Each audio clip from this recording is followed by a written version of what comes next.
ଓଲିଉଡ଼ର superstar ଅନୁଭବ ମହାନ୍ତିଙ୍କ biography book ଉନ୍ମୋଚିତ ହେବାକୁ ଯାଉଛି। ତାଙ୍କ ବାନ୍ଧବୀ ଜାଗୃତି ଶୁକ୍ଳା ତାଙ୍କ ସୋସିଆଲ ମିଡ଼ିଆ ଆକାଉଣ୍ଟରେ କଲେ ପୋଷ୍ଟ। ତ ହେଲୋ ଫ୍ରେଣ୍ଡ, ମୁଁ ଦେବ ଆପଣଙ୍କୁ ସ୍ୱାଗତ କରୁଛି ମୋର ଚ୍ୟାନେଲ ସିନେମା ଖବର ରଖ ନଜରକୁ। ତ ଦର୍ଶକ ବନ୍ଧୁ, ସୁପରଷ୍ଟାର ଅନୁଭବ ମହାନ୍ତି ଓଡ଼ିଆ ଫିଲ୍ମ ଇଣ୍ଡଷ୍ଟ୍ରିରେ ଦୀର୍ଘ 20 ବର୍ଷ ହେବ ଅଭିନୟ କରି ଆସୁଛନ୍ତି ଏବଂ ବିଭିନ୍ନ ଚରିତ୍ରରେ ଅଭିନୟ କରି ଲୋକମାନଙ୍କ ମନୋରଞ୍ଜନ କରିଛନ୍ତି। ସେହିଭଳି ମଧ୍ୟ ରାଜନୀତିରେ 2013ରୁ ଲୋକମାନଙ୍କର ସେବା କରି ଆସୁଛନ୍ତି। ତ ସେ ଆଜି ଯେଉଁ ଷ୍ଟାରଡମ୍ ବା ସୁପରଷ୍ଟାର ଆଖ୍ୟା ପାଇଛନ୍ତି ତା ପଛରେ ବହୁତ ଗୁଡ଼ିଏ ପରିଶ୍ରମ ଏବଂ ଷ୍ଟ୍ରଗଲ୍ ରହିଛି। ତ ତାଙ୍କରି ସେହି ଲାଇଫ୍ର ପ୍ରତ୍ୟେକ ସୋପାନ ଯଥା ଅଭିନୟ ଜୀବନୀ ହେଉ କି ରାଜନୀତି କିମ୍ବା ଫ୍ୟାମିଲି ଲାଇଫ୍, ସବୁଠି ଟିକିନିଖି ତାଙ୍କ ବିଷୟରେ ତାଙ୍କ ବାୟୋଗ୍ରାଫି ବୁକ୍ରେ ସବୁ ଆସିବାକୁ ଯାଉଛି।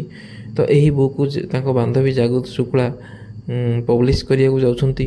ଏହି ବହିର କଭର ପେଜ୍ରେ ସେ ସାମାଜିକ ଗଣମାଧ୍ୟମରେ ସେୟାର କରି ଜଣାଇଛନ୍ତି, ଯେଉଁଥିରେ ଅନୁଭବଙ୍କ ଫଟୋ ସହ unofficial biography of Anubhav Mohanty blockbuster to ballot box ବୋଲି ଉଲ୍ଲେଖ ରହିଛି, ଯାହା ଖୁବ୍ ଶୀଘ୍ର ସମସ୍ତଙ୍କ ସାମ୍ନାକୁ ଆସିବ ବୋଲି ଲେଖିଛନ୍ତି।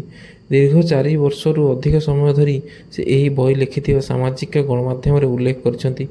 ଗତ 24 ତାରିଖରେ ଅନୁଭବ ମହାନ୍ତିଙ୍କ ଜନ୍ମଦିନ ଅବସରରେ ସେ ଲେଖିଥିବା ଏହି ବହି ସମ୍ପର୍କରେ ସୂଚନା ଦେଇଛନ୍ତି।